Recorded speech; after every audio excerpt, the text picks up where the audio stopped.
জগন্নাথ বিশ্ববিদ্যালয় বাংলাদেশের ঐতিহ্যবাহী একটি শিক্ষা প্রতিষ্ঠান। 100 বছরের উপরও ইতিহাস এই শিক্ষা প্রতিষ্ঠানের, জগন্নাথ স্কুল থেকে জগন্নাথ কলেজ, পরবর্তীতে বিশ্ববিদ্যালয়। এবং আমরা জানি ঢাকা বিশ্ববিদ্যালয় যখন প্রতিষ্ঠিত হয়, ঢাকা বিশ্ববিদ্যালয় সেই সময়ে তো এখানে কোনো বিশ্ববিদ্যালয় ছিল না এই পূর্ববঙ্গে, এবং এখানে বিশ্ববিদ্যালয়ের করার ক্ষেত্রে নানান বাধা এসেছিল কলকাতা থেকে।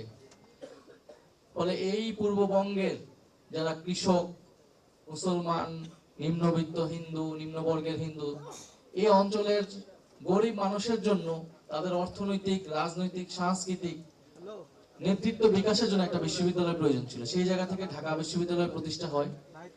কিন্তু ঢাকা বিশ্ববিদ্যালয় প্রতিষ্ঠার পিছনে বড় একটা কন্ট্রিবিউশন ছিল সেই সময় তৎকালীন জগন্নাথ কলেজে। আমরা জানি জগন্নাথ কলেজ এবং ঢাকা কলেজ তাদের অনার্স মাস্টার্স বন্ধ করে দেওয়া হয়েছিল। তাদের অনেক লাইব্রেরি থেকে শুরু করে গবেষণাগার যা কিছু ছিল এবং অনেক শিক্ষার্থীকেও ট্রান্সফার করানো হয়েছিল।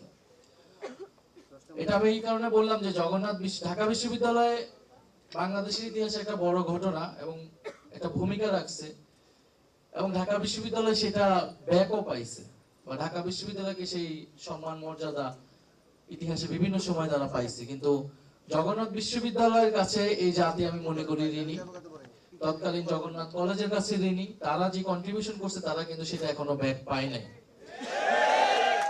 এবং আমরা জগন্নাথ বিশ্ববিদ্যালয়ের শিক্ষার্থীদের এই বঞ্চনা, বৈষম্য, ক্ষোভের কথা দীর্ঘদিন ধরেই শুনে আসছি।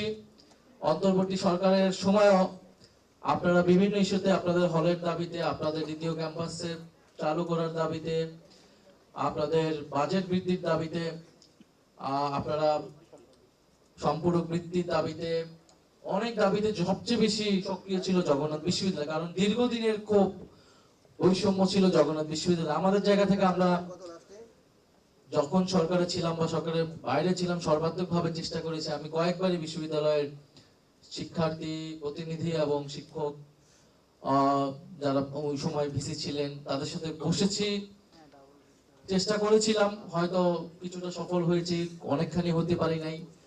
তো আপনাদের এই সরকারের প্রতিও আমাদের আহ্বান থাকবে যে জগন্নাথ বিশ্ববিদ্যালয়কে যাতে বিশেষ গুরুত্ব দেওয়া হয়। কারণ জগন্নাথ বিশ্ববিদ্যালয়ে ঢাকার মধ্যে অবস্থিত হওয়ার কারণে প্রচুর শিক্ষার্থী এখানে ভর্তি হয়, কিন্তু সেই সুযোগ সুবিধা কিন্তু বিশ্ববিদ্যালয় সরবরাহ করতে পারে না। ঢাকার মধ্যে আমরা যদি আরেকটা বিশ্ববিদ্যালয়, উন্নত মানের বিশ্ববিদ্যালয় হিসেবে জগন্নাথ বিশ্ববিদ্যালয়কে গড়ে তুলতে পারি, আমি মনে করি এটা বাংলাদেশের উচ্চ শিক্ষার ক্ষেত্রে বড় একটা কন্ট্রিবিউশন রাখবে। সেই সম্ভাবনা, সক্ষমতা জগন্নাথ বিশ্ববিদ্যালয়ে রয়েছে, শুধু রাষ্ট্রীয় পৃষ্ঠপোষকতা প্রয়োজন। এবার শিক্ষা খাতে কিন্তু শিক্ষা সেক্টরে বাজেট বৃদ্ধি হয়েছে এবং সরকার খুব গৌরব করে এটা বলছে, কিন্তু জগন্নাথ বিশ্ববিদ্যালয়ে বাজেট বৃদ্ধি হয় নাই, তো উল্টো কমছে কিছুটা। তো আমরা আপনাদের এই সকল দাবি সমর্থন করি, সংহতি জানাই।